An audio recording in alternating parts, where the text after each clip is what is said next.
get started. So good morning to everyone. Welcome to the first of the Ed Policy Speaker Series of the academic year. My name is Jim Whitecoff, and as many of you know, I'm in the Curry School of the Ed Policy Program.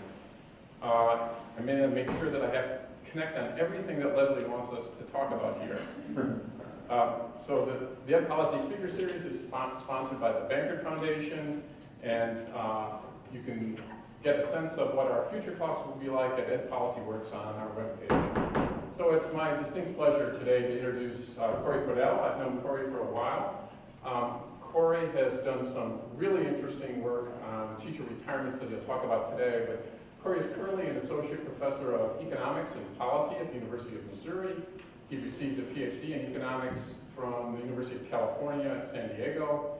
And as I mentioned a minute ago, Cory and colleagues have really brought to light a lot of interesting issues related to teacher retirements in particular, and trying to explore some of the behavioral relationships. We're joking that this kind of work doesn't get the kind of attention that it probably deserves, given the resources that are involved and the kind of implications it has for the quality of teachers we have in classrooms. So I'll turn it over to Cory and let him tell us a bit more about teacher pension funds.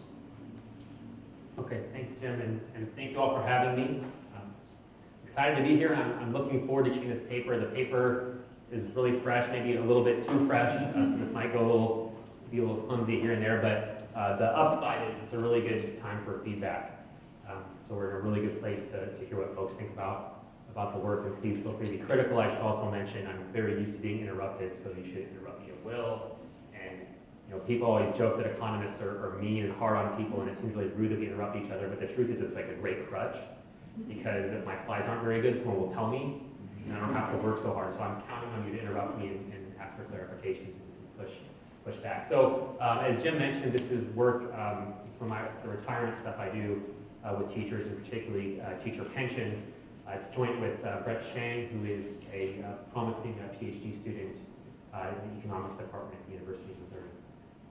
So, you know, with the pension stuff, I feel like I should give a little bit of general background. In this case, there's some folks in the room who have a pretty good understanding of this, and some people have sat through my talks here and there, and I made them sit through before. But for those of you who don't have a big sense of the pension issue, I think it's worth a few minutes just giving a little background on why some folks are starting to spend a lot of time working on this. So the first thing to understand about teacher pension compensation is that, and this is a general public-private sector issue, but the share of compensation that teachers receive via their pensions is making teaching increasingly distinct from private sector employment. And this is, again, true for all public sector work, but if you're thinking about this from a labor perspective, and you want to recruit good teachers into the classroom, this is an important aspect of the labor market that I really think merits a lot of attention. Related to the first point, we spend a lot of money on teacher pensions. So a good number, average across states, 20% of teacher earnings are devoted to fund pension compensation. Of course, there's some smaller, some larger. Missouri, particularly high, 29% of teacher earnings. Folks looking a little more carefully at what the actuaries are doing in accounting for this stuff are finding that these numbers are actually too low. And I can go on some rants about some things that happened in Missouri when the pension fund was in a little bit of trouble. They actually came out with a bunch of assumptions to reduce the liabilities in the fund that, to be honest, were not very above board, and they were under a lot of political pressure to stop. Contribution rates were rising in Missouri, and they were under a lot of political pressure to get rid of it. So they did, but it's not, the money is still the money, and so they changed the assumptions to make it look better, but I'm not sure it actually is better. And so there's just a lot of money on the table being devoted to fund teacher pension systems. The literature on pensions and education I would describe as being very thin, but the studies that are out there seem to be pointing toward a couple of things. First, Maria Fitzpatrick, who I know is an alum here, has some nice work suggesting that teachers don't value their pensions and really the cost of providing them. And then the studies that are out there that have tried to link pension incentives to workforce quality are not finding much of a link there. And I mean, if anything, it's suggestively negative, but I wouldn't push that. And more generally, there's not a lot out there. We need more evidence, certainly. But the costs with the evidence pointing toward not really big benefits for kids in schools points to really the bottom line question in my view at the bottom here. Could the resources that we're currently devoting to fund teacher pensions be used more effectively? So that's a general area of inquiry for me, and something the more I've looked into this, the more I've been interested in learning more about it. So the contribution of the paper today is to look at an enhancement to the pension formula in the municipal pension plan that covers teachers in St. Louis. There was an enhancement boom period in subnational defined benefit pension plans across the United States in the late 1990s and early 2000s. Plans across the country enhanced their benefits. So the St. Louis enhancement is an example of this thing happening across the country for all kinds of public workers, including most teachers. The enhancement was really expensive in St. Louis. We estimate that the direct cost of the school district providing the enhancement was $175 million. I probably should have looked this up. I looked up the, so this happened around the year 2000, 1999. Converted to 2013 dollars, it's $175 million. I should have went and looked up the St. Louis district budget in 2000. I should have found that. I couldn't find it easy. I pulled the 2013 St. Louis school district budget. It's about $500 million, so $500 million. So, you know, I'm not sure if the budget in 2000 would have been a little bigger or smaller than that, because St. Louis has actually shrunk a little bit. But even so, I mean, this is a really substantial expenditure. It's not realized right away. This is sort of an issue. It doesn't go on the books right away. What you've done is you've promised better pension benefits to folks for a long time in the future. But the money was promised, and it's a long-term liability for the district. And per teacher terms, about $55,000 a teacher. I'll show you over the course of the talk, the enhancement clearly increased teachers' retention incentives, and these pension plans are all backloaded. Compensation, which just means your compensation accrues faster as you get closer to retirement, and the enhancement exacerbated the backloading. I'm happy to give any pushback on this next point. In our view, the potential to improve retention is the only policy rationale for the enhancement. What I mean when I say that is, if I can get in a time machine and go back to when this was approved and talk to the Board of Education about, you know, why are you doing this? The only policy rationale I think they could give is that we want to improve retention in schools and recruit better teachers and keep them and things like this. I mean, maybe there's something I'm missing there. I mean, there's non-policy rationale that might be out there, like we're in the pension fund and, you know, we'll get more money, and, you know, all the senior teachers want it, so we have some extra money in the fund right now, so we're going to give it to them. But that's not really a policy rationale. So what we're going to do is we're going to take this retention idea as the policy rationale. We're going to look to see how much the pension enhancement actually improved retention, and then we'll be doing a cost-benefit test under that rationale. Cory, you mentioned recruitment also. Has anyone been able to look at recruitment and the generosity of pensions? No, not that I'm aware of. I mean, that's a really tough question, and I think it's a super important one. I think my interpretation of what evidence is out there generally about the labor market is that just given the increase in mobility expectations for young workers and the positive correlation between mobility expectations and worker skill, that it's probably not a great recruit mechanism. But I should be clear, we're going to focus on retention conditional on showing up, because we can't look at the recruitment issue directly. Hey, Cory, conditional on years of experience with pension benefits are the same, are uniform across teachers? No. Conditional on age and experience and salary. Okay. Pension benefits are a function of age, experience, and salary. So if you're in a district and you assume you're on a salary schedule, age and experience together will determine the pension. But not measures of quality is not factored. No. It's I'll go through the formula in a minute. It's just formula. Yeah. So I'm curious about this, though, general reason given for the enhancements. I mean, I know a lot of times for public workers, it seems to be budgets are tight, they can't give you a raise, or maybe they've been doing a furlough or something, so they say, well, we'll make it up by bumping up the pension. In this case, why did they do, I mean, what was the stated reason? So I don't know what the stated reason was, so I couldn't find anything on that. What I can say, one thing that facilitated this in the late 90s and early 2000s was, if you'll recall, the stock market was really booming during the second half of the 1990s, and a bunch of pension funds, their balance sheets actually turned, in the short term, looked like they had more assets than liabilities. So they were over 100% funded. And so Alicia Manel has a nice book on this pension stuff, and she talks about that a fair amount. I think the best way to describe it is that facilitated this type of thing. but it's very hard to find documentation on someone sort of explicitly stating why they're doing it. I want to say that there was one state where I was able to find something in legislation that did allude to the fact that they had more assets and liability, Delaware or Rhode Island or something. Right?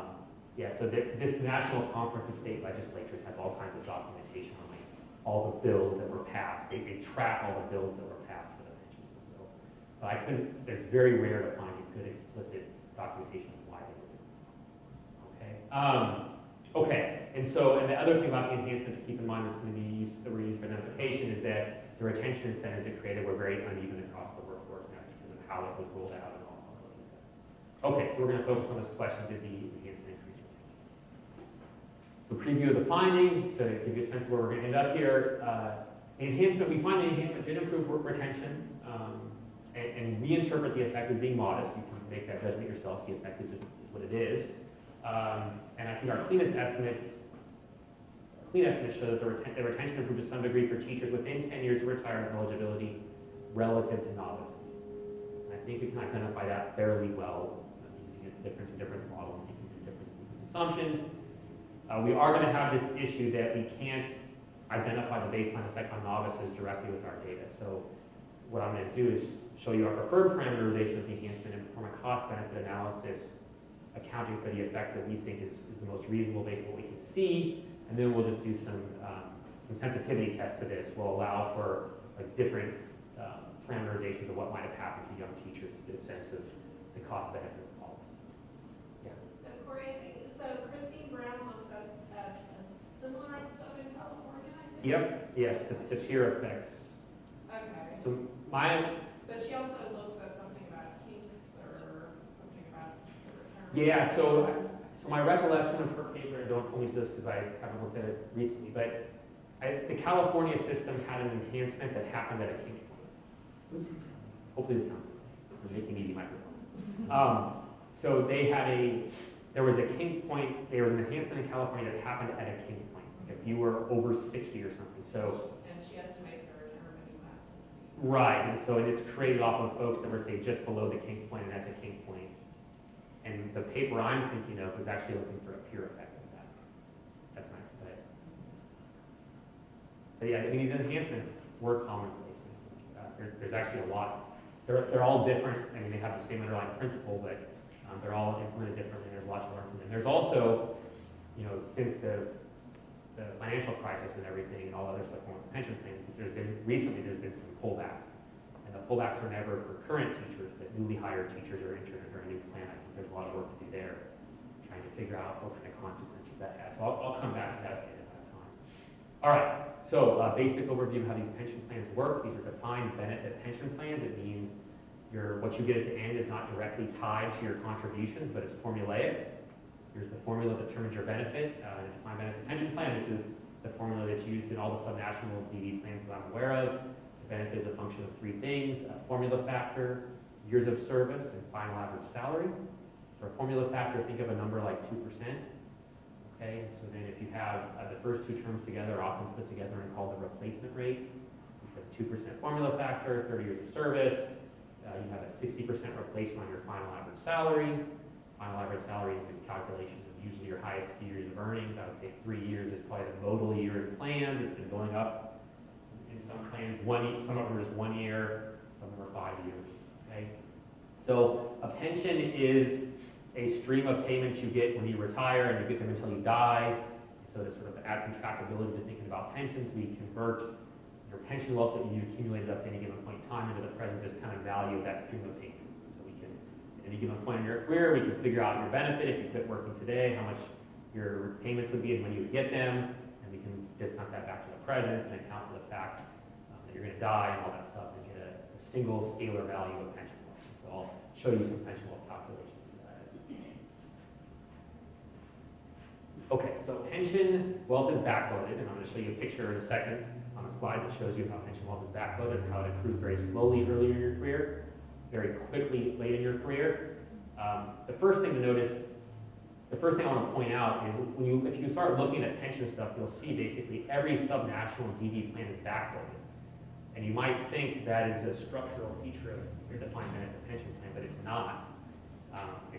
I don't know why it is that way, but it doesn't have to be that way. There's nothing inherent to defined benefit plans that require backloading, and the best counterexample is Social Security. Social Security is a defined benefit pension plan, and it's not backloaded. I'll show you a picture of that in a minute. The features of these plans, there's two features of these plans that cause backloading. So let me just explain them quickly. The first is that most, if not all of these plans, I shouldn't say all, but all, most of these plans have generous age and experience, age and service-based provisions that facilitate full retirement before the normal retirement age. So let's give you the St. Louis example, since we're going to look at St. Louis today. The normal retirement age in St. Louis is 65, but they have the rule of 85 there. The rule of 85 says if your age and experience sum to 85, you can retire and begin collecting benefits immediately without penalty. So an example, if you have a 24-year-old entrant who is age 54 with 31 years of service, they're going to hit the rule of 85, and they're going to be eligible to begin collecting benefits immediately. Those extra years of payments they get to collect via rule of 85 are very valuable. It's worth a lot of money.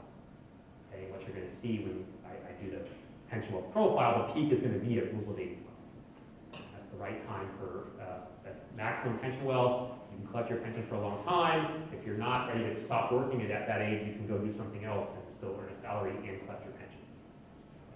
Okay? And so if you exit before reaching full retirement age, you can't take full advantage of the rule of 85, and that's one reason your pension will accrue very slowly.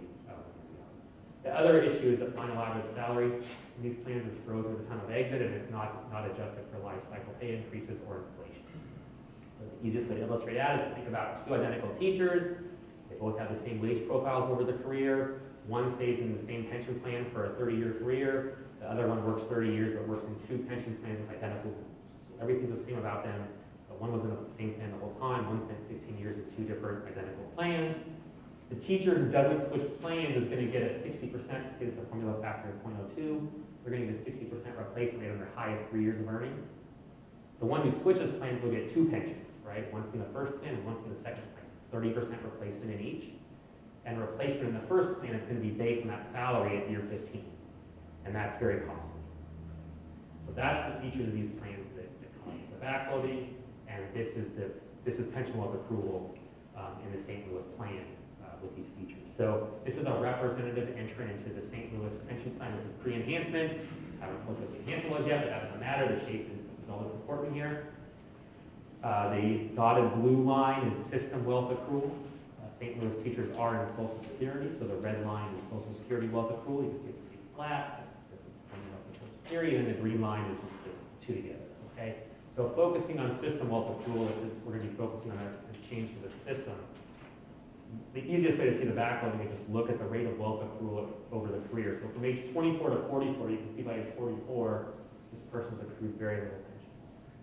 Okay, the last 10 years up until reaching rule of 80, the rate of pension wealth accrual is going up very fast. So that's what the backloading is. So the retention incentive is, as you're younger, you have this big payoff in the future if you stick around that you won't get if you leave early.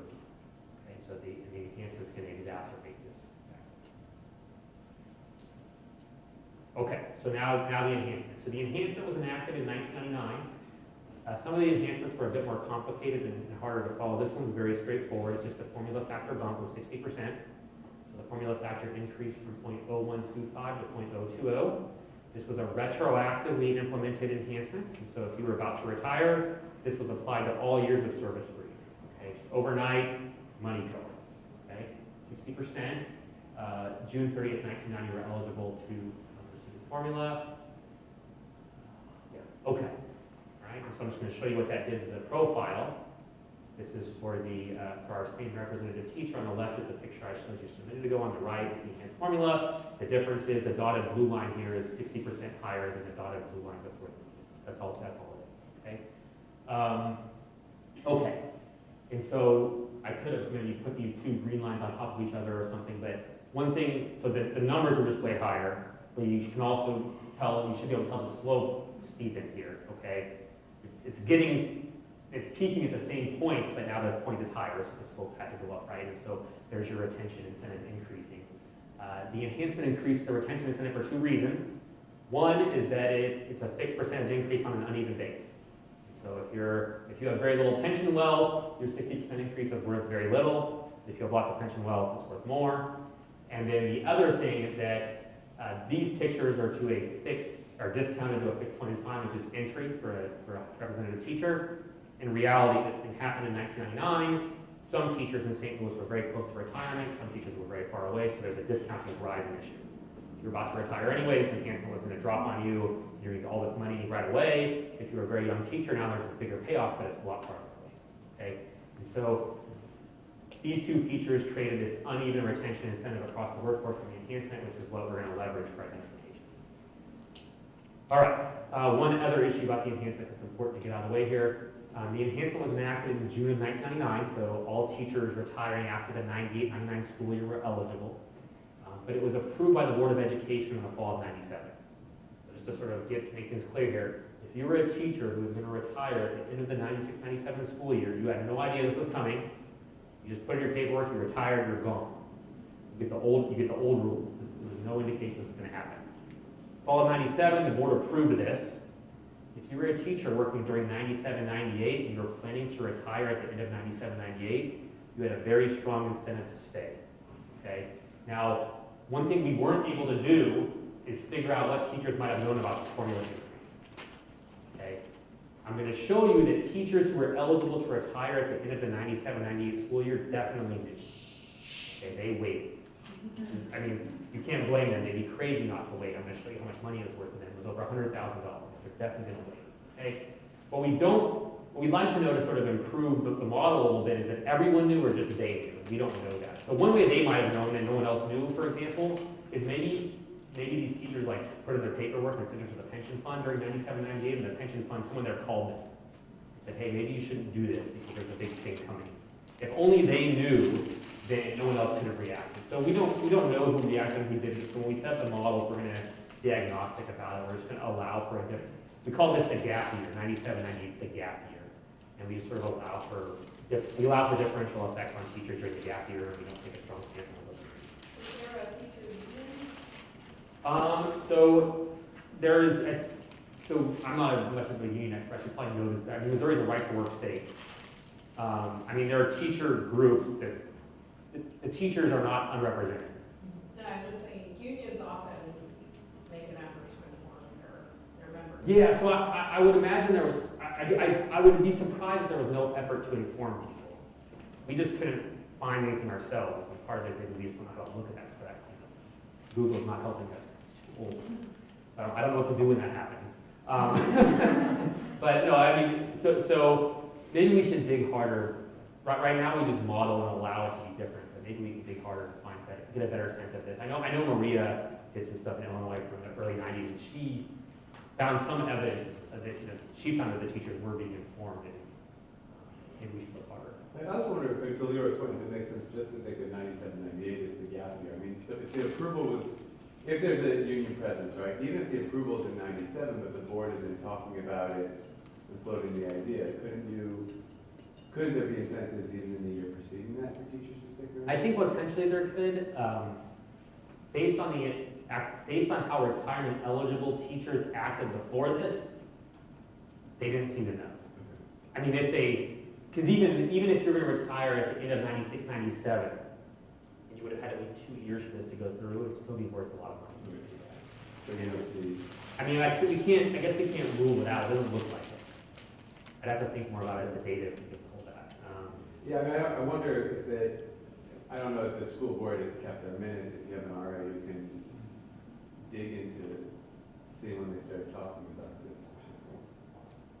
That would be, I wonder if we get the school board minutes maybe. Yeah, we should do more with this to see what teachers might have known. We just haven't, we did a quick look, but probably not a very good one.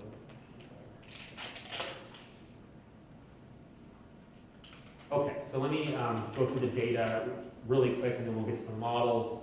Not that quick. I want to talk a little bit about how we set up the data to try and identify this effect. There's some boring stuff with the data. And rich stuff. So boring stuff, administrative data set from Missouri, Department of Elementary and Secondary Education. We have a big data panel we use for lots of work in Missouri. For this work, we built a 5-year data panel around the enhancement. So I'll refer to the school years by the spring year. Doing that, we have 2 pre-enhancement years, 96, 97, a gap year, 98, and then a post-enhancement, 2 post-enhancement years in 99, 2000.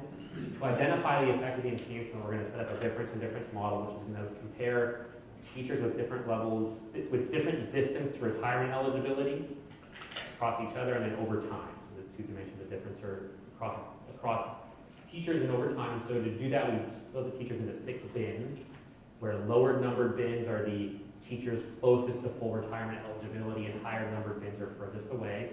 And so bin 1, retirement eligible, bin 2, 1 to 5 years, 6 to 10, 11 to 15, 15 to 20, and then our bin 6 teachers are 21 plus years away from retirement eligibility. Okay. So I feel like I have to put up slides with descriptive statistics. I don't know what to tell you about this. Here's the data. We have 4,000 plus teachers, 15,000 teacher year observations, there's stuff about them. I guess one slightly notable thing, the bin shares, there's good representation of the bins. You just pick them because they have 5 fingers, but actually, it's good there's not really like small numbers here so we can identify stuff reasonably well for all the bins. You probably would have shuffled things around if it all. More interesting data here, this is a way to describe how the retention incentives were different across different types of teachers. There's too much going on. This table in the paper is even longer, and I cut it, but there's still too much going on, so I'm going to ignore the expected pension well stuff for now and just focus on peak value pension well. So what this table is showing you, each row is a bin, and then we're just showing you the average years until retirement eligibility for teachers in each bin, and then peak value pension wealth. You can calculate with the old rules and new rules and the difference. Okay, so retirement eligible teachers are ready to retire at the end of this year. And so the 0 here indicates they don't have to work any additional years beyond what we already see them working to collect their pension. The enhancement value in present discounted value, this pension wealth thing, $123,000. Okay, so that's a money drop for them. A lot of money. It's useful, I think, I'll try and do this as I go. I like to think about the retirement eligible teachers separately from the retirement ineligible teachers. The reason is the retirement ineligible teachers are the policy relevant group. The retirement eligible teachers are floating around here, and this thing happened, and they've reacted to it, and I think we should be documenting that. But we're not trying to have a retention effect on people that are already eligible to retire. We're trying to have a retention effect on the workforce. So we keep them in there because they're an interesting group to think about, but for the comparisons, I think it makes most sense to say compare bins 2 through 6. Okay? So bin 2, very close to retirement eligibility, bin 6, very far away, that's how we set it up. You can see the difference in peak value pension wealth caused by the enhancement across bins. Bin 6 teachers, peak value pension wealth went up by $54,000. For bin 2 teachers, more than double, $111,000. Okay, and so you can see this big gap in overall peak value pension wealth, and you can think of the peak value as some sense of the retention. In some sense, that's a characterization of the retention incentive, right? So this is like how big the mountain is you're going for. I will say that just comparing overall peak value is, in my view, greatly understating the heterogeneity and the incentive effect because I think it should be annualized, right? The teachers in bin 2 were on average 3 years away from retirement eligibility, and they're going to get this peak is now $100,000 higher than it was before, so that's a $37,000 a year incentive. For these young guys, the incentive's half as big, but if you take it by year, it falls just a couple $1,000 a year. They have to work a long time to get to that big mountain. Okay, and so the model is just going to leverage the best identified model is going to use bin 6 teachers as the comparison group and look at the differential retention incentives for teachers who've been not in the lower number of bins. Okay, so we're going to identify the effect of the increased retention incentives above and beyond whatever happened in bin 6. And for teachers in bins, say 4 and 5, you see the overall peak value is very similar, but annualized pension wealth is actually quite a bit different. It's almost double for bin 4 teachers, for example, although still only like $4,000 a year. Okay, so here's pretty standard difference and difference set up for this. Again, differences across bins and over time. So this is just a retention model for teacher I and year T. The X vector just has some teacher characteristics in there. It's not very important. We have indicators for bins, and so this is the direct controls for differences across bins and retention incentives just in general. So you're going to find, higher number of bins, the younger teachers are going to be retained at a lower rate. And then we have the controls for time. the gap year and the post year, the pre-year omitted, and then the difference and difference coefficients are theta 1 and theta 2, which is just giving you the gap year and post-policy effect for teachers in bin 1 through 5 relative to the omitted group, which in our case is going to be bin 6 teachers. Okay, so just important, I think I've kind of been saying this, but I just get it out very concretely. It's typical in a difference and difference model to think of the control group as not being treated. In our case, the control group is treated. The control group is just less treated. So we're identifying as an effect of the extra incentives for senior teachers relative. Okay, and then the issue of novices is going to be important, particularly when we want to do the cost benefit analysis of the whole policy. And so we're going to try and get at that by pulling in two different ways. We're going to pull in an external control group of novice teachers from outside of the pension plan who weren't exposed to the enhancement.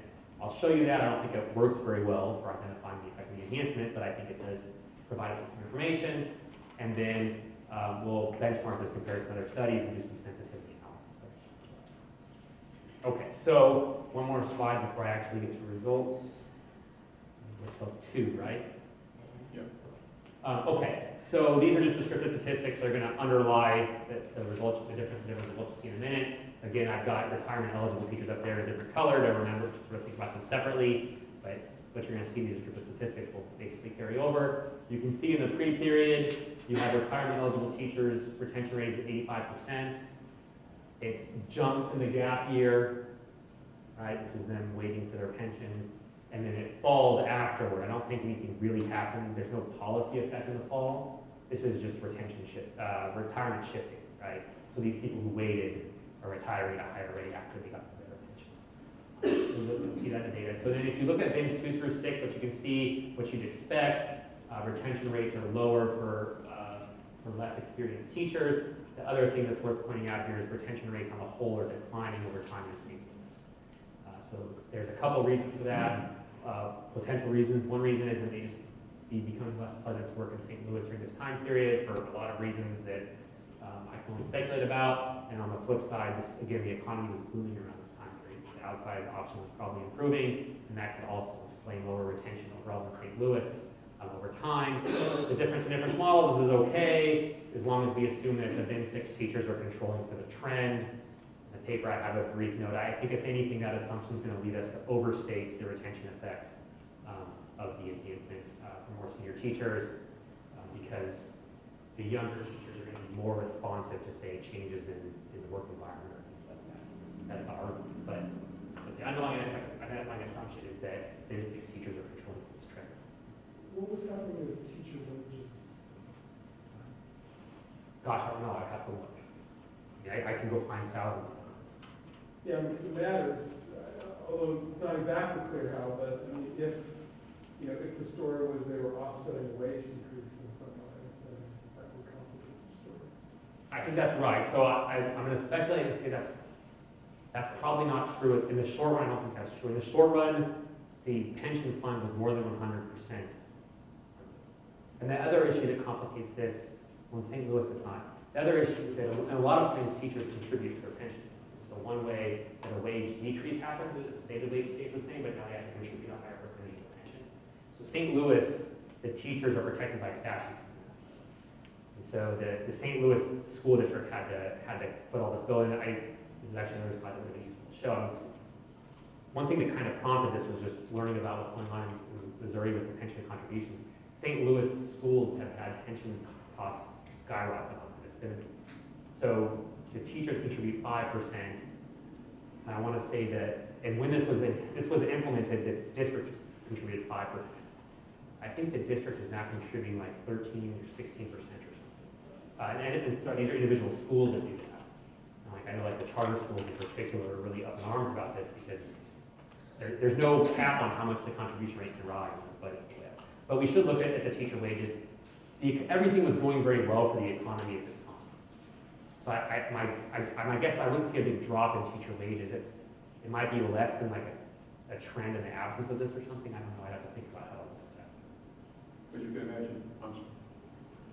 Go. Yeah. I was just going to say you can imagine. I mean, because salaries also get backloaded typically when there are salary increases. And so if this good period was, you know, we often play catch up in good periods in education salaries, and so if that was the case and they were backloaded, then, I mean, again, it might further this notion that what you're finding overstates the effect of this. Yeah, the way the incident, this goes back to what we were talking about a minute about incidents. The thing I'm really interested in is the incidents. The one thing I'm really interested about this is the incidents of this. When this happens, who actually pays? Do the teachers take a lower salary? Do the districts just ask taxpayers for more money? So I'm starting the project, and Brett is actually working on that too to try and figure that out. So you mentioned at the beginning that the policy reason behind this would, you know, ostensibly is to increase retention rates, but it seems like that if they had thought about it, it couldn't possibly have been the case because you're providing a huge incentive to increase retention for people who are already being retained at almost 100%, right? So it just seems like it. I guess my question is, to what extent was this sort of a way to, I don't know, just reward teachers or sort of a feel-good way to pay teachers more, because that seems like a more plausible reason to do this. So I agree with that. And what we wanted to do in this paper was evaluate the policy based on the most likely policy rationale, and it's sort of a way to more critically examine whether that's, I mean, so that has been postulated by me in some earlier work, and then there's some other work like Laser and Ponzetto who sort of say the same thing. I think Maria's Fitzpatrick's work implies that, if not more. I think that's kind of a common theme, but we wanted to go back and sort of evaluate this thing, giving it the benefit of the doubt that it's trying to do something positive for schools and really take that seriously, I guess is the best way to answer that question. Yeah. So should we be worried about the composition of who is entering into Min 6 is changing over this period? If in particular, which we talked about, their labor market conditions that are changing. So if that's just sort of a different type of person, potentially who did not have other better outside options, then maybe your argument about the overstating trend might not apply if the composition is changing, right? Yeah, or it might still apply, or it might not, but. Yeah. So I mean, the implication would be that these are lower quality workers Right. over time, and then the question is whether they would be more or less attached. Or having them do for us is capture the trend in Right. retention, right? I guess it's a bit ambiguous whether those types of work would be more or less attached. But it's certainly, that's something that we should think harder about.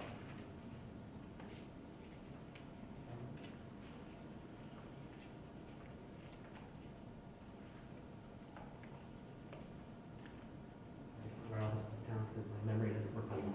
But no, that's yeah, I guess, so my prior would be that would make them even less attached. But that may be wrong, that's just, I don't have any good evidence on that. We should think harder about that. Okay, so with the caveats, oh, sorry. go ahead. Sorry, can I keep you on that slide? Yeah. So if I understand the rule of 85 correctly, the first year that someone is eligible for retirement, that's the peak value of the contract. Is that right? That's gonna, there are gonna be a handful of exceptions with people with really weird age experience profiles, but to a rough approximation, that's correct. So you have only 15% of people are retiring Yeah. at or after the peak value. Is that 15, not at or at, these are annual retention rates. And so 15% of, so everyone in this district who's retirement eligible, of them, some of them just at their peak, some of them might have been there 5 years, 15% are leaving. So maybe that seems like a low number if you would think people would be highly responsive to the spike. But it turns out that's about how responsive they are. So there are lots of people who seem to like work. There's two issues. There's one, you see a fair number of people who work well past the peak, who are optimizing some other objective function, which is fine, and obviously. And then the other issue I should mention is that a source of measurement in our data, I don't think it's a problem for identification, but it's worth keeping in mind for these descriptive statistics. One thing we can't see that happens, people can buy service years. Okay, and so you might see, so for example, that should show up in like bin 2, for example. So bin 2, some of these people, you might think bin 2 should be like 100%. Right? You're like really close to that amount. You have to stay crazy. They may be like buying service years is why it's going to go. So there's a little bit of measurement there. so these are the difference and difference results. And so what we have here is all the difference and difference parameters. So these are the theta 1 and theta 2s. And then the omitted group for each time period has been 6 teachers. All right, so let me get bin 1 teachers out of the way first, the retirement eligible folks. What you can see during the gap year, there's a great increase in their retention, given that 85% of any given year stay anyway. This is a really huge number, a huge spike in retention during the gap year. And then, consistent with the descriptive statistics, it's not statistically significant, but over the next 2 years, there's this negative nominal point estimate for them as they attrit at a higher rate. We don't interpret any long-term policy effect on retirement eligible teachers. They did what any sane person in their situation would do, which is hang on and get the better pension. And then I'm not going to focus on interpreting 1998 years again because it's a little bit ambiguous, although I don't think there's any loss in focusing on the post years in terms of there's not a whole lot going on in the 1998 year. What you see here for teachers in bins 2 through 5 relative to bin 6 is, the only statistically significant result is for bin 3 teachers. These are 6 to 10 years away from retirement eligibility. This number suggests that there is a 3.6 percentage point increase in retention for bin 3 teachers relative to novices after the enhancement was enacted. I would call that a modest number globally. If you consider the fact that the retention rate for bin 6 teachers or bin 3 teachers is already really high, it's a big effect considering what you had to work with.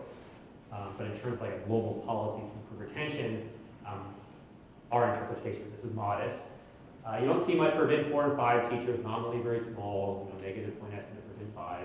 Bin 2 teachers, the typical interpretation of that coefficient would be it's not statistically different from 0, but to be fair, it's also not statistically different from bin 3 teachers. Okay? So you could rationalize why this should be 0. That rationale would be something like, even before the enhancement, these teachers had a really strong incentive to stay, and so it just didn't really make much difference in their decision. But you could also argue that, it's nominally positive, and maybe they should be affected too. Their retention incentives did go up a lot. So, you can interpret it how you want. We sort of interpret these results holistically as saying teachers within 10 years of retirement eligibility, there was this modest effect on their retention. And when we get to the cost-benefit analysis, we'll parameterize the enhancement around these two coefficients. So, did you say you don't have data on who purchases service? No, we don't. And if you did have that, how would you use it? I wondered about that. I don't know. In general, looking at teacher pensions. So the problem here, I guess, is that you're classifying someone as being far away from retirement, even though they have an option to. Bin 1 to 5, yeah. They can pay to buy. Yeah, so they can pay to buy the service years. Right. I mean, I think it's really it's a bin 2 thing. I don't know how many you're allowed to buy. And at what point it gets, there's a whole separate issue of whether teachers would have enough money set aside to pay the upfront cost of buying. How much is it to buy a year? I don't even know. I mean, it's actuarial calculation. Okay, so it's So actually, it's actuarially fair for the pension system it's to supposed to. engage in this transaction. Yeah, it's supposed to. But so, But yes. I guess that for the individual, if you think you're going to die sooner, would you want to do that? Or if you think you're going to die later? I don't know which direction it goes. If you were to die sooner, it'd probably be too expensive. If you were to die later, you wanted to stop working. Better.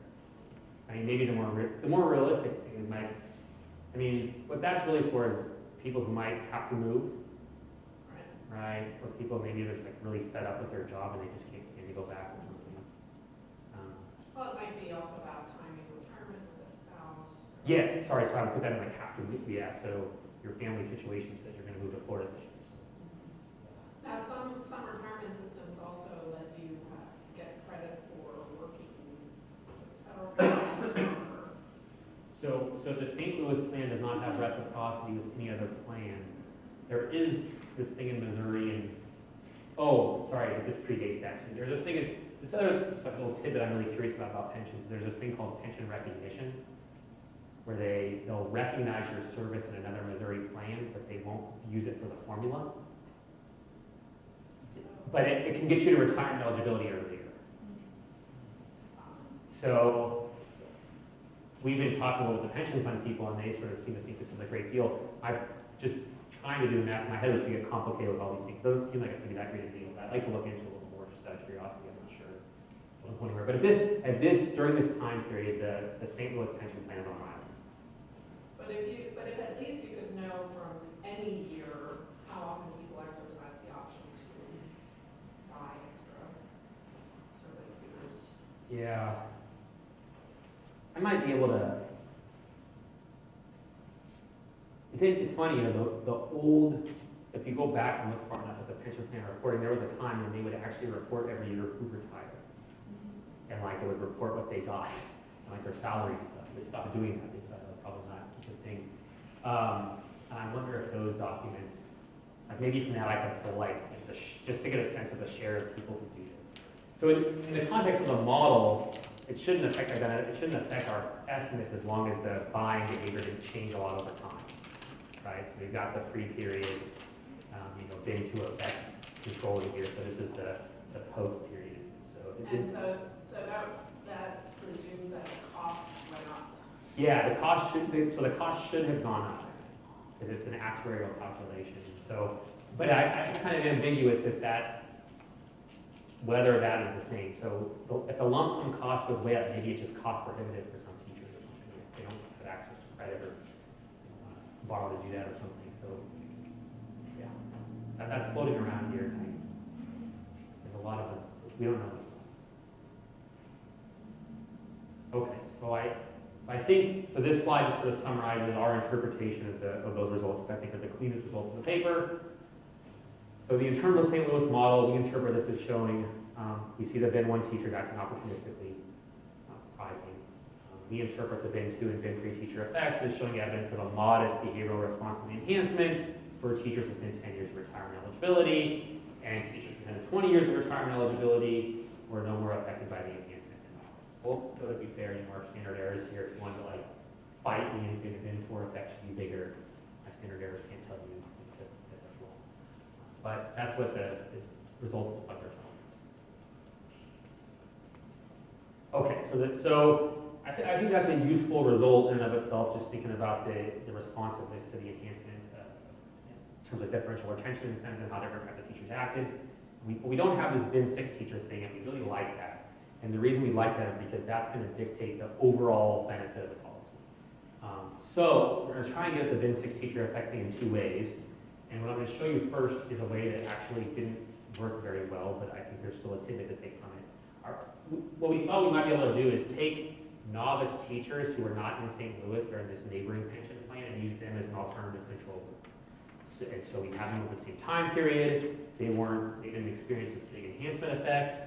And so we can sort of use them to control for this trend. So the big strength is that they're not affected by the enhancement, but they have some weaknesses. The big weakness that I think is going to show up when we run the model, we'll see it. They're not in St. Louis, and so they're not going to be controlling for St. Louis specific factors that might be changing over time. So one of those stories I gave you was that one reason retention is declining in St. Louis is because it's becoming a less pleasant place to work. If that's happening, then this outside control group is not going to pick up that effect anymore, and so we're going to have bias in our estimates. And then the other issue, which I think is actually not as big, but it's worth mentioning, like most subnational plans at this time, the Missouri plan was also enhanced. The enhancement was not nearly as sharp in the larger Missouri plan, so I think the comparison would look a lot better if this was the only problem.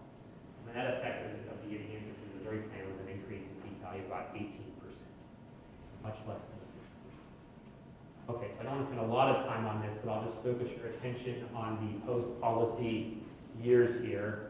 If we use this external control group, if we were to sort of try and interpret this table literally for a minute, it would imply basically there's no effect of the enhancement on retention anywhere, and for bin 4 and 5 teachers, the enhancement had a causal negative effect on retention. So if people got their enhancement, they said, screw this, I'm leaving. So we don't think that's what happened, so why would I even bother to show you this? I would just draw this table. I think there's one interesting thing about this table, and the interesting thing, what I think it tells me, there's other stuff going on outside of St. Louis that might matter here, and it really points to these enhancements as not being as persuasive as other factors in influencing teachers' retention decisions. I mean, these St. Louis teachers got a huge enhancement, And still, these teachers out in the outside pension plan were much more likely to be retained over this time. So it just points generally to this thing. It's consistent with the larger story of this thing just not having a big effect. I don't think the numbers I just showed in the previous slide are really pinning down the causal effect, but I think they're sort of bounding the size of the potential positive effect of it pretty much. Okay, so now let me go through the cost-benefit analysis, and this is where I'm a little worried things are going to get rough, but hopefully this goes okay. So we were really just finishing this up right before we sent it over. So we wanted to put a cost-benefit analysis thing. So again, I would describe the retention effects as being modest, but teacher experience is highly correlated with teacher effectiveness, and we know from some recent seminal work that teacher effectiveness is a very valuable thing. And so we're going to figure out the benefits of this policy compared to the cost. And so we're going to do that by taking the internal St. Louis model, which is our preferred model for identifying the effect of the enhancement, and use that to parameterize the effect of the enhancement on retention, and convert that retention effect into effects on student achievement, and convert those student achievement effects into dollars. And we're going to do this. We're going to do this just for a single cohort of teachers, plus the opportunistic actors. The way these things are typically implemented, opportunistic actors are part of the cost. There's a longer-term cost-benefit calculation buried in here, but it gets really complicated. Mostly, my biggest concern with doing this is the incidence is unclear. And so, for example, this would not be costly at all to the district if teachers paid for their own enhancement out of this in terms of a salary reduction. And maybe if they like pensions, that might be fine. So it's difficult to know that. But the initial enhancement for the teachers working during the 1998 school year, 1999 school year, was a money drop. And certainly, if you think about more senior teachers, they had been paying in their whole career for this stream of benefits based on the old formula, and then the district just let them walk out the door with it. Okay, so here's how we're going to parameterize this thing. So we're going to say we have this effect of the policy on the retirement eligible teachers in 97, 98. That was a 1-year spike in retention. Keeping those teachers relative to presumed novices is going to increase. What we're trying to do here is we're quantifying the positive effect of the enhancement in terms of the effect on experienced years of teaching. So these retained retirement eligible teachers are experienced teachers who stuck around an extra year. That's worth something to kids. And then here's how we're going to start with parameterizing retention effect as follows. We're going to set the bin 6 effect to 0. Correspondingly, set the bin 4 and bin 5 effects to 0. And we're going to use the point estimates for bins 2 and 3, regardless of statistical significance, to parameterize the effect of the policy on retention. So, I think my next slide says this. Yeah, so let me, please, again, I'm a little worried this is not going to go well, so stop me if there's issues of clarification. All right, so the enhancement effect in our preferred parameterization is entirely contained by effects during bin 2 and bin 3 working years. This will have an effect on the expected career length for every teacher, every retirement ineligible teacher in the system in the 1998-99 cohort. A teacher, so I have a couple of examples. If you're in bin 2 right now, that point estimate for bin 2 teachers was a 1.57 percentage point increase in retention. So next year, you're 1.57 percentage points more likely to show up next year because of the enhancement. That's our estimate of the causal effect of the enhancement. If you're much younger, there's some probability that you will move into the bin 3 range. Conditional on getting there, then the bin 3 effect kicks in for the 5 years you're bin 3 eligible. Then the bin 2 effect kicks in for the 5 years you're bin 2 eligible. And for each teacher, we can accumulate the retention effects of the policy based on the parameterization for bin 2 and bin 3 years. If you're a math person, this is the formula for the calculation. All right, where R hat P is our estimated retention probability for a given age experience with the policy, and R hat NP is without the policy. So if you have questions, I'll try to. Yeah, well, so when you're going through this exercise, it's assuming that retention is the only thing we care about. And I mean, this is where it really would be nice to know at least what they said they wanted to accomplish. Because, for example, if this was to be attractive, to make teaching more attractive to high-quality candidates, you're not going to get that at all. No, so I agree with that. My immediate response to that is, I think if that was really the goal, it seems like you take the money you put into this and put it in front of salary. But I don't want to say this would have that doesn't mean this would have a zero effect on it. I don't know, I mean, you know, one reason we give pensions is there might be tax advantages. You know, I'm not saying No, any of this is fair right, enough, I'm just fair enough, saying fair enough. It's Yeah. hard without even knowing what So their I intentions think were. I think the better way to respond to that is an important qualification to this. Is the benefit of the enhancement is entirely in terms of retention effects, conditional on being in the workforce. So if this is like, we're gonna recruit better teachers now, and it's doing that, and this is, our benefit analysis is not gonna capture that. Right? Right now I'm thinking if we could do anything better than guess at that. I'm worried we couldn't, but maybe that should be maybe spelled out there. Okay, sorry. Sorry, as a follow-up to that, I mean, do you only care about retention in the district, or do you potentially also care about the types of schools where the teachers are staying? Like, is there any evidence that teachers move to stay in the district, but to a slightly better school? So we haven't looked at that. It seems hard. I can't think of a mechanism that would, I can't think of how this mechanism would cause teachers to move schools. So, I mean, the pension is available to you for any school in the district, and it's the same salary schedule. So I don't know if you have something, a mechanism in mind, or. I mean, I guess I think that we know that teachers prefer to work in schools with better working conditions. Sure. So if there was a teacher who was like on the fence of whether or not I'm gonna leave or not, and they might not be persuaded to stay in their current school, but they might be persuaded to stay and like Nope. move, like So- incur the additional cost of moving. So there are some teachers who are on the margin for this to matter, and some teachers who aren't. So some teachers are in like a really bad situation, they're leaving no matter what.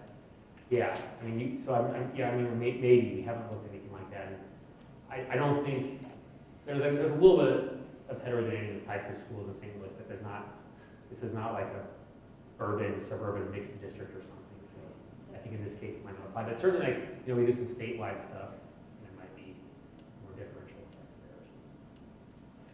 Okay, so let me just finish out sort of what the idea with this is. So for each teacher that we observe in the 98.9 cohort, we see their age and experience, and we can use the data to map out sort of expected annual retention rates for the rest of their career. And what this calculation basically does is it adds on the policy effect that we've estimated here to that cumulative retention. At the end of, the annual retention probabilities can be converted into a number that I would call expected work life or something. And so we can calculate the increase in expected work life, which is this IPAC variable. We can do that for each teacher in the data and get what I would call the number of experienced years of teaching bought by the enhancement.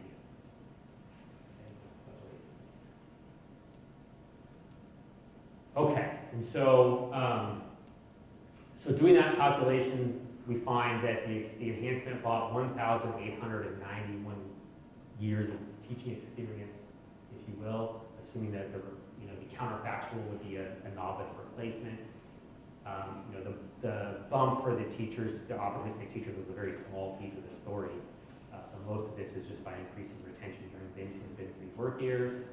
And then we just take other studies in the literature to figure out how much this thing was worth. So my go-to study for the effect of teacher experience on student outcomes is this Plot Culture Lat and Vigor study from the Journal of Human Resources in 2006. Their estimate, which is similar to other estimates in the literature, is about, in this range of experience, the effective experience over a novice is about 0.11 standard deviations of student achievement. You can convert that to the distribution of teacher quality. It suggests about a 60% of a standard deviation increase in teacher quality for the higher experience. And once we have that number, we can just use Shetty, Freeman, and Rockoff's work to convert this into dollars. So the next slide does that. The total value of the benefit can be divided into three components. The first term there is the value of teacher experience over novice in standard deviation form, 0.11 over 0.18. The second term is the number of experienced years of teaching bought times the student exposure, which is just the class size. So 1,891 times 14.2 I think is the Missouri number, is the number we have from Missouri for our data, which matches up with what NCES says. And then B and Y are taken from Shetty from their walk-off. B is the effect of a 1 standard deviation increase in teacher quality on wages, about 1.3% or so. And then Y is the present discounted value of lifetime earnings for these students. Sorry, in the studies where you were talking about comparing to novices, but you're comparing also to teachers who've been for flat, right? No, so the idea is that the enhancement bought us these experienced years, and in its absence, these teachers would have left, and we would have had to replace them with a novice. Okay. So I'm making the jump there out of the model Okay. to quantify. Okay, So Cory, a couple questions. sure. So I'm trying to dredge up the Cloudfelder article in my head and can't quite get there, but I'm sure it's fresher in your head. Yeah. But my recollection is that statewide numbers for North Carolina. And I'm wondering whether you'd expect to see the same returns to experience in an urban district like St. Louis as you would statewide in North Carolina. It's not clear to me that That's a fair point. because of the attrition that occurs of more senior people, that the ones that are left in what would be urban 2 and 3 the differential is nearly as great. And, well, I guess that was the main question about that. That just strikes me as high, because when we've done this in New York City, we actually see the tail end of the distribution, the experience distribution, the effectiveness fall. Yeah, maybe we should use like your numbers from New York City would be a better. Well, New York City has its own issues, but. Well, or, I mean, I wonder if maybe we could pull from like a few estimates from like a few large urban districts. But, you know, that's a good And I guess the other question, and it sort of gets back to some work that a former PhD student here did about who are the people that are leaving. I mean, the assumption here is the people you're retaining also experience this sort of differential. And that assumes that the attrition from the labor force in prior years has been sort of evenly distributed across more and less effective teachers, right? So you're retaining people who have still been retained up to this point. I guess what I'm wondering is, in terms of the additional retention, do we expect that to be the sort of quality neutral. yeah, exactly. No, yeah. Who has already left the workforce, and are they more or less effective than the ones that you're retaining? Yeah, so I think the big summary answer is we need some more qualifications in this part of the paper. Sorry, I have to write this down. I had to get one of Chris's comments down here too. I would write down when it happened. Yeah, so the pension incentives are broad brush, and everyone sort of gets hit by them. The evidence that's out there, if anything, suggests that the teachers who are most responsive to their pension systems are a little bit weaker than their sort of experienced equivalent counterparts. But if you're trying to, It all moves in the right direction here. yeah, my sense is you're trying to sort of establish this upper bound, right? Yeah, I guess one way to generally describe it, I do feel like we made some assumptions that if anything are favorable to the enhancement looking okay. But, you know, this is sort of like a fuzzy thing in research, like what's the right line to draw on that? And maybe, I don't know, I mean, from what Chris was saying earlier, that there's like other things, that there's other benefits this thing could have that we can't capture. So, but we should definitely be a little clearer about some of these issues. I mean, we can, I think the point about urban school experience being different from statewide experience is important. And, you know, in terms of a differential retention effect by quality, we could probably be like, maybe we could just do something that bounds this thing a little bit. I mean, it's going to be the whole range is going to be negative under any reasonable parameterization. But and I think what we've done, conditional on just focusing on the retention as being the only potential benefit, we're going to have this big negative range. Yeah, these are good ones. Okay, so going on, assuming a retention effect that is for an entire state rather than an urban district, and assuming a quality neutral effect of the enhancement, which is just to mean that, you know, the teachers that are being retained on average are the same as any other teacher in that relevant range, then we estimate the benefit of this thing at 122 million. Just a big number. But as you'll recollect from early on, or maybe you'll recollect, I'll tell you again, our direct cost estimate for the policy is $175 million for the support of teachers, And so and just quickly on what that is, we have this thing that we call expected pension wealth. And so what expected pension wealth, you know, it's that pension profile I showed you, the picture. I can draw that for every teacher in the data. And expected pension wealth is essentially a weighted average of that picture where the weights correspond to your retirement likelihood in any given point in the career. So we think it's a good number for thinking about the expected value of a pension at any given point in time in your career. And so $175 million is our estimate of the expected pension wealth cost of the enhancement. So it fails on that front. It fails the cost benefit test there. But to be fair, there's another cost, which is the salary schedule cost of keeping those retained teachers. And so if you're going to account for the benefit of that experience, you have to pay the cost on the salary schedule as well, which is another $48 million. And so the thing doesn't pass the cost benefit test very well. Okay, so all of the issues notwithstanding that we've talked about so far about this calculation, there's another big one. I'm going to go back and adjust this section of the paper a little bit. But the other big issue here is that so far we assume the bin 6 effect is 0. Okay, and it might not be. What we can see suggests it's probably not big, but it might not be 0. And the bin 6 effect really matters because that's the baseline, right? So it'll get added to every other year. So anything I add to it, anything that's there in terms of a bin 6 retention effect, it's going to compound across the entire potential work life. That's the baseline. All right. So we don't quite know what to do. We can't really identify the bin 6 effect well in our study. I think that's a fair statement.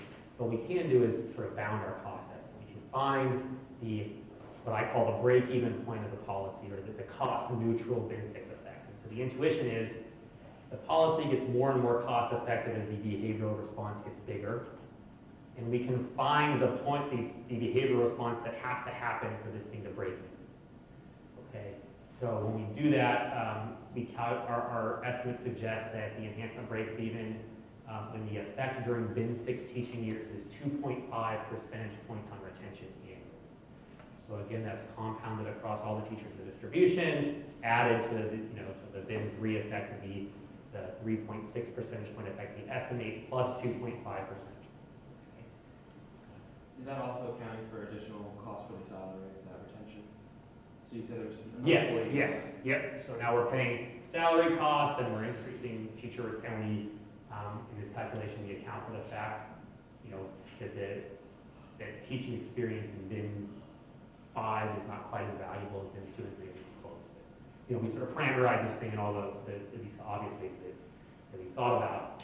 Okay, and when we do that and let it reverberate through the whole career cycle, it would imply that the effect of the enhancement would be a 208% increase in the probability of a novice entrant into St. Louis reaching full retirement. Okay, so for me that doesn't really pass the sniff test, but it doesn't. Just because that's a really big effect for those of you that sort of think about these kind of things. And we don't have much evidence to compare it to, but we do have one study that recently came out. One of the hardest things to do in pension research is figure out what happens to brand new entrants, because there's rarely a policy change that affects them. Like the St. Louis enhancement, we can't look at what happened to new entrants because everyone got bumped up immediately. There was no one who was left on the plane. Smith and West have this study looking at military personnel. Research will already give you the flashing red light. This is not going to be that great of a comparison. The numbers are so different, I still think it's informative. They look at a 20% reduction in pension benefits and find that in the military, this corresponds to a 4 to 6% reduction in survival until full retirement eligibility. So, that's a reduction. We're looking at a pension increase. We're looking at military personnel. We're looking at urban school teachers. There's all kinds of differences here. But the big picture is their labor supply elasticity is very, very small. And the break-even labor supply elasticity for us is incredible. So I just think that number is not very realistic. That's just for cost of travel. So for your cost estimates, were you discounting them for the fact that the pensions aren't going to get paid out for Yes. a number of years? Yep. It's all discounted at revenue. Okay. And is it sensitive to the discount rate? Or what do you use? So we use a 4% real rate. So yes, so the answer is yes, it's very sensitive to discount rate. The actuaries want to use 7 to 10. Oh, more. Yeah. Actuaries use big numbers, and they're sneakily making them bigger because that's a good way to make a balance sheet. So that's going to shrink the costs. Yes. So it is sensitive to discount rate, and so what I'm trying to work through my head, if it's only one-sided in this calculation? I guess so. Yeah. So Well, maybe, you have a higher discount rate for the positive effects of the students also. what's that? If you have a higher discount rate for the positive effects. Yeah, okay, right, yeah, so then that would come in, so the students and the teachers are sort of balancing each other out. So I guess, what are like Chetty, what do they use for their? Okay, so they use 5%, so actually we should align those, that's tricky though. We should align, so they,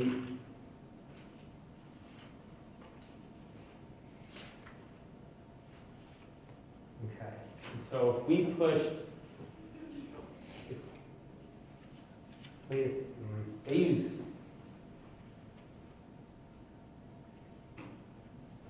5% before accounting for wage growth. I do need, the big thing is I need to align those two. So, but I need to think about how to do that. But it is sensitive to discount rate. I think the relevant comparison number for them would be 3%. Because our wage growth is, that 4% is net wage. But it may not be so sensitive if you align them that they're both going to be going in the same direction. No, I think we should certainly align them because this is an issue of comparability. But yeah, I don't think the substance of this discounting matters on both sides. So it's gonna be a big number, but it's gonna be big.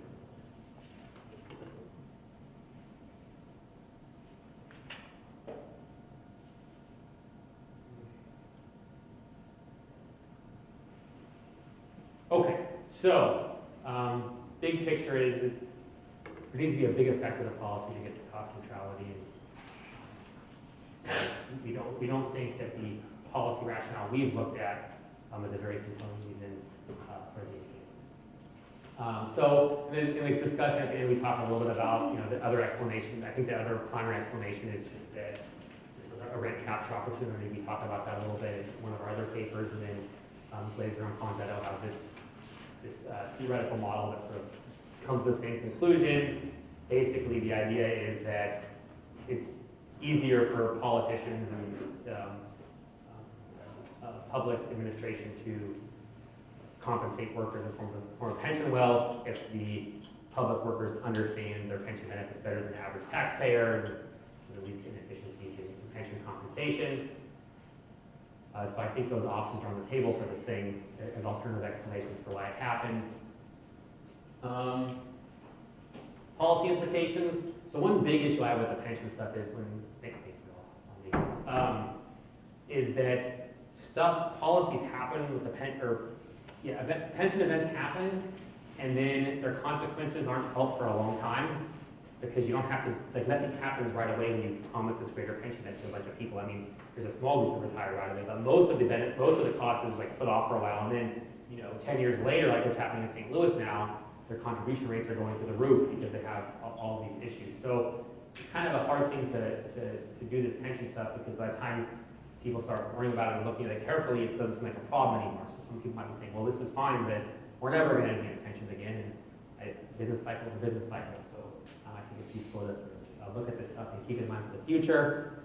I also think to the extent that there's symmetry in our findings, although I'm not sure, we don't really have good evidence of this, but to the extent that if there is symmetry, then it suggests that cutbacks in pension benefits won't have a big behavioral response either, which is useful for a lot of supplemental states. And I will say, there's not good evidence of this right now, but there should be very shortly. I think there's actually already opportunities to study this, at least on early career teaching.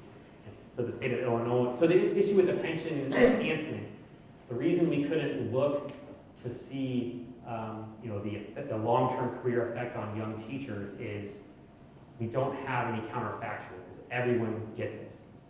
So there's too much time change between the last group of young teachers who didn't get it.